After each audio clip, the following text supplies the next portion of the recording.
Hey, happy day. So this card came up, the Crystal Alley card that came up in the reading today is Manifestation, Citrine. It's a beautiful card. It's a fire element. It's on page 119 of the Crystal Alley Cards book. And we had another card come up today, the Justice card, that talked about a portal number 11. And if I add up the numbers on this page, they add up to 11, which is portal, and or 2, which is I guess divine union, and that's harmony and balance. So let's look at this card. In this image, the chalice of physicality is filled to overflowing by the abundant energy of the universe, manifesting in brilliant jewels on the earth plane. Much of our experience on the earth plane is gained from our attempts to transform our dreams and wishes into physical tangibility. This is the process of manifestation, of creating physical form or experience from the energetic blueprints that we create with our thoughts, beliefs, and desires. So we attract what we apply our energetic thoughts to, or energetically apply our thoughts to. Excuse me. Citrine is our foremost ally in the process of manifestation. The vibration of citrine stimulates our second and third chakras, initiating our creative energy and our will. They're the centers of creation. We have covered the creation card before, so have a look for that.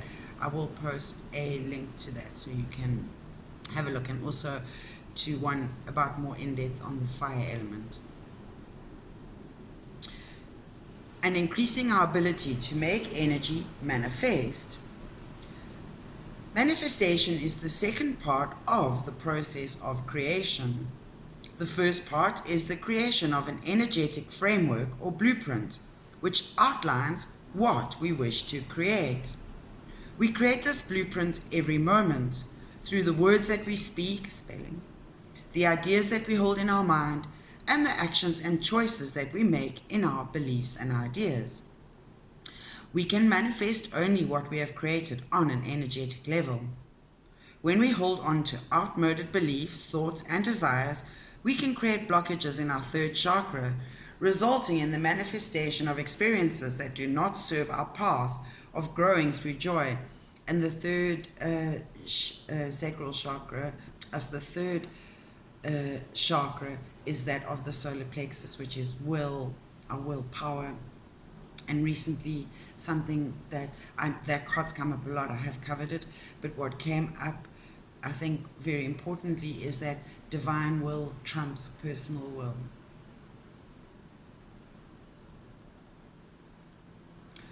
We can manifest only what we have created on an energetic level, resulting in the manifestation of experiences that do not serve our path of growing through joy.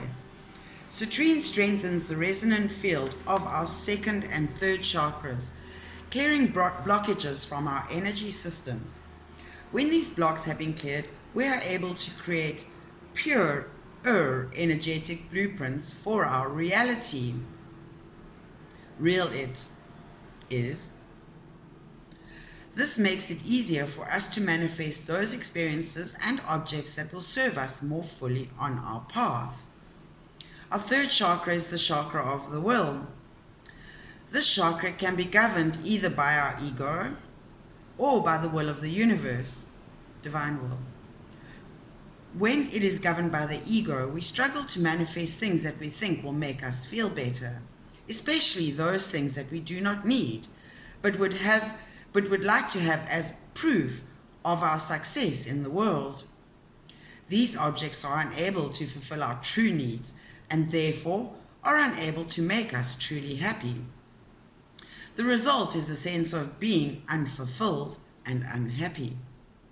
This creates further blocks in the chakra, eventually leading to a feeling of total separation from divine will and protection. So that's that separation that I mentioned about the union, the 11, the portal. So we are moving from that sense of separation, the opposition of dualities, to the synthesis of dualities and opposition, and learning how to harmonize the different frequencies and resonant tones of those energetic patterns.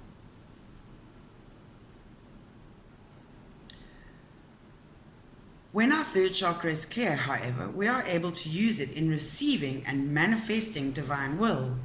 Divine will is the force that aids us in creating our highest and most fulfilling path. When we are open to divine will, our path of love unfolds before us, creating a more joyful lifetime and learning experience. Manifestation becomes easier because we are putting our energy only into those things that are guided by universal will and law. There is no struggle because you gain a sense of faith in the protective and provisionary powers of the universe. You feel a sense of abundance. You really do experience manifestation and how you are the creator and the alchemist.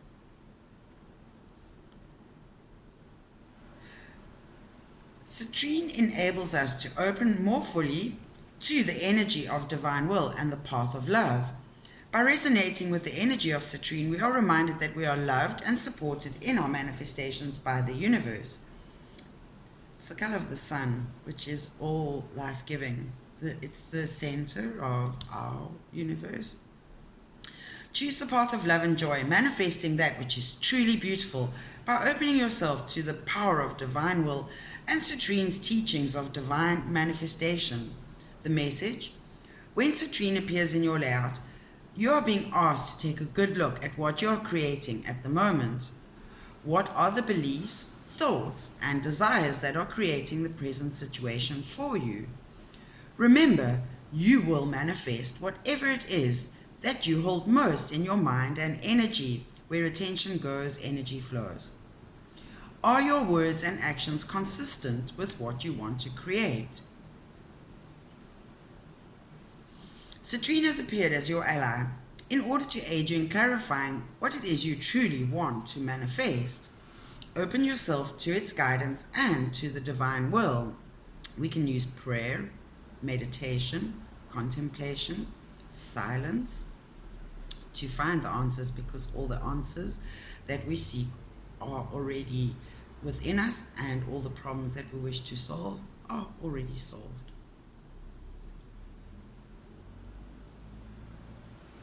Allow yourself to become a channel for the creations that the universe is sending you. When you align yourself with these sources of higher guidance, you will learn to manifest only those things that are for the highest good of all concerned. In this way, you will begin to see each creation you birth onto the earth plane as a manifestation of light and an expression of joy. And I've been seeing a lot of sixes, and that can represent pregnancy, which is creation, procreation. And there it's like we are in the process of birthing our higher magical powers and learning how powerful we really are. So we're birthing new cells. That's part of transformation. That's the snake shedding its skin. That's the lizard growing a new tail. That's the cat having lived another life and curiously exploring everything over again anew. The curiosity of a child. We play, we create best when we are relaxed and we play and are having fun and are experiencing pleasure. So Tantra, again, is key. And happy to chat to anyone who wants to know more about living a tantric lifestyle, not sexual tantra, but actually practically living a tantric lifestyle, finding orgasm in every moment of living. There are different ways techniques and practices and exercises one can do to experience this beautiful way of living.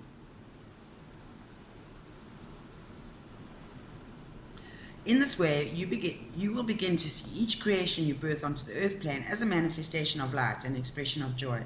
It's the affirmation is, I co-create in harmony with the divine will. So there's our portal, our balance, harmony. I co-create in harmony with the divine will. So it's being in tune, centered, in a line with the self. It's knowing oneself, having insight, clarity, and allowing oneself to be divinely guided by going with the flow. And it's about releasing external. You only ever have control over your internal environment, really.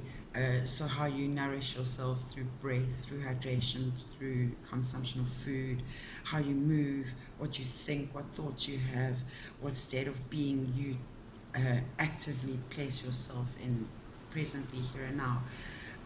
You can control this. Beyond that, actually nothing.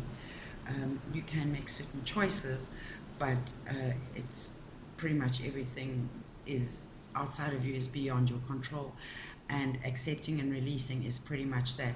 Accepting that this is all you have to control, and if you try and control anything outside of that, you will find life to be very challenging, difficult, and very unreal. But like a movie, a soap opera.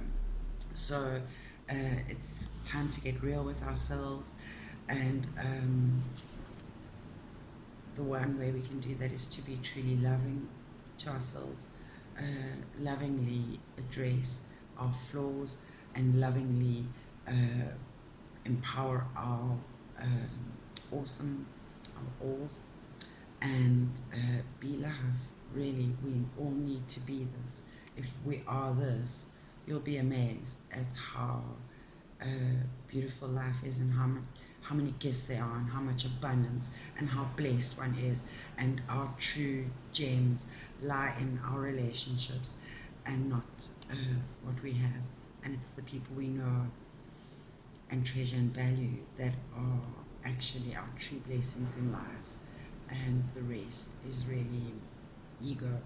So namaste, blessings in Lakesh.